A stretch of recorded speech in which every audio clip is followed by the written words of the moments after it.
In celebration to Resident Evil 4, the remake coming out on PSVR 2 tomorrow, depending on when you're listening to this video, it's probably already out. And we're gonna play Resident Evil 4, the OG version on Quest 3, and just break down our thoughts about it. The last time we actually played Resident Evil 4 VR was on the Quest 2. Now this is on the Quest 3. I've already noticed a lot. I distinguished a lot of clarity in this version of the game. There's a lot of settings to really set up when you do into this, and so I'm excited to really talk about this because the PSVR 2 version is coming out as the remake, and if it's half as great as this, it's obviously going to top this. But right now, Resident Evil 4 on Quest is the best VR horror game regardless, in terms of mechanics, what you need to do, all the looting, and just everything, how the game seamlessly comes together as a VR game. Easily the main reason why it's the best VR. It was VR game of the year. Like this OG version, and it's not a port or anything, aside from the cutscenes being really just takes you out of immersion, because when there's a cut screen, it just like a cutscene, it's a screen that's flat, and I that's the only downfall about this game. Other than that, it's fully immersion, and it helps out very much entry-level VR players play this game. It has all the motion, all the sensors, all the settings, and everything that you need to do. But it also pays due respect, and it just has the flow and the fluidity in this game is very surprising to me. And so even on Quest 3, the graphics do look better. It looks crispier versus like it seemed real dull on Quest 2. So I'm glad it was our first time jumping back. And I haven't played Resident Evil 4 in a long time, actually. So jumping into this had been... It's a lot more clarity for sure, and it seemed like a much more of a flow process that I like a workflow type situation. The system just kept, it was smooth for me, and that's a good thing. Quest 2, if still, I wouldn't say Quest 2 felt janky, but it did have certain aspects where it's like I didn't feel too immersive at times. It felt real clunky, like there wasn't often. Right, again, I'm comparing the Quest 2 to the Quest 3. It's hard to do that when you're already at a next gen, when it's the older gen, right? It's like comparing an Xbox One to Xbox Series S, you know? So it's, you want to be able to try to, I guess, I'm trying to step back and understand that the clarity of this game on a Quest 3 is better, and it does outshine the Quest 2. Again, now what we want to really transition into is how great is the PSVR 2 version going to look, right? Some people are kind of skeptical about it. I've posted some videos already in terms of the hype and bringing on and letting people know and break down some insights and general thoughts of what I thought. So if you want some insights, you want to comment, get in on that, just go ahead and comment on those videos previously, and those are really, really fun. But if the PSVR 2, the remake, right? The remake is a great game. Oh man, that is a fantastic game. If you can somewhat even level to that game at least 80%, it's already better than the Quest version. The Quest, again, like what I said, it's VR game of the year. So I feel that the PSVR 2 version, if they just can execute on this in their own right, is going to be game of the year. Now, Resident Evil 4 Remake already came out, and this is barely coming out now, while Ghost of Tabor already won VR game of the year. But this is going to be VR game of the year if the OG Quest Resident Evil 4 is such a great time.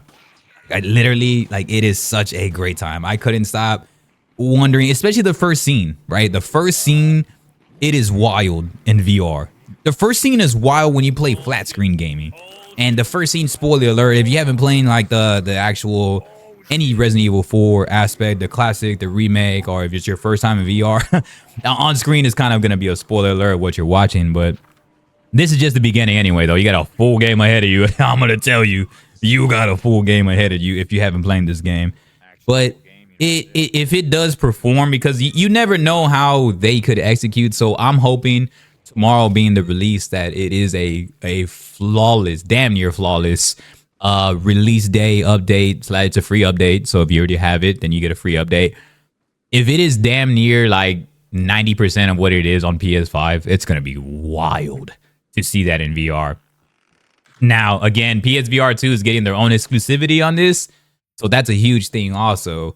Quest got their exclusive route, and it won VR Game of the Year. PSVR 2 gets their own exclusive route. So exclusivity means that they PSVR 2 gets their own, gets the own option to really be the best at what they want to be doing and how they're going to update it, right? And I think that that's something that's huge. Depending on how much support it does get down the road, we don't know. It might just be like one and done type game. But man, this game is fun on Quest. And it is really in your face. It is really, really, really in your face. Like literally, I have a couple of scenes where like they're right in my face. And it is horrific, especially when you go to the nighttime version in the rain and stuff. It gets horrific and it gets scary. So I know what I'm thinking of this on steroids. I can't even imagine how this is gonna look. It's this with the full-on functionalities, way better mechanics possibly. Again, however Sony decides to release it, let's hope it's a beautiful like release update. But if Quest did it, I'm more than sure. And I'm so excited with the PSVR 2 version because it, one, being the remake instead, two, being the graphics. I think it's a little bit more horror looking than the OG because there's a lot more nighttime effect, I feel, in my opinion. And then also just the mechanics, right? This is a upgraded version. It's not necessarily PC VR, but it's definitely not a standalone. It's right in between that intermediacy of virtual reality. And I think the mechanics are going to be amazing, man. It's so easy to reload. It feels smooth and pick up like whatever you have on you, like your knife, your shotgun, your handgun, you know, reloading, grabbing your first aid spray and your herbs, like all that, checking your wrist for your health. Like all of that is just so, it's so simplified, and it is why they knocked this game out the park. The Quest version knocked this out the park. So that's all you need for PSVR 2. You just need all these functionalities, real simple, straight to the point. The graphics are going to be on point, of course. We already know that, but that doesn't always mean great games. So let's hope that they keep pushing for it. And the story, I know the nighttime is going to look wild because sometimes the nighttime look kind of weird if you record it on the Quest. I noticed that when I was recording on Quest 2 and then recording also on the Quest 3. And the nighttime scenes get kind of weird at times.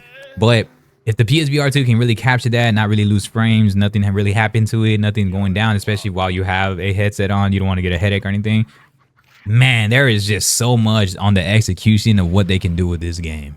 And if it becomes amazing, guys, devs gotta be watching now and be like, damn, I gotta step my game up. And this could inspire a lot of AAA gaming coming to VR, which we need in order to help really bring people to the world of virtual reality, because a lot of people are not really brought to this world due to not being convinced enough.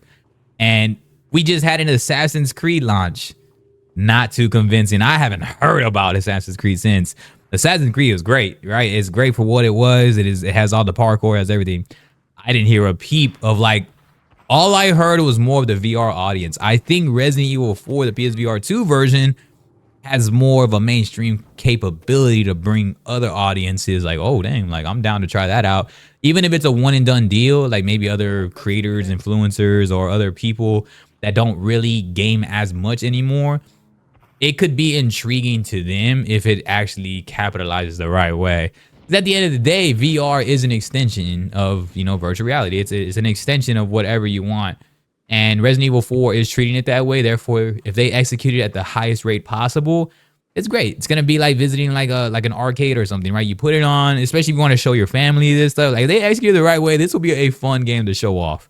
So I'm really hoping that they do, because the Quest 3 version is really fun. Again, it was game of the year. So it's really fun.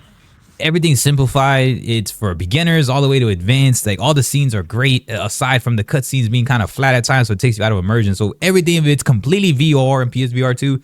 There's no question this game's gonna be great, y'all. I'm telling y'all, I had a fantastic time. This is my first time playing on the Quest 3. The last time I played this game was on Quest 2. So just the upgrade from a Quest 2 to a Quest 3 was already great. So I could only imagine a Quest 2 to a Quest 3 to PSVR 2 connected to a PS5. Insane, bro. Y'all gotta let me know what's up, man. Leave some comments in the comment section below. I appreciate y'all, man. And thanks for everything. Let's continue to keep grinding, man. And let us know your thoughts. I always love conversation. And keep it cool, man. Peace.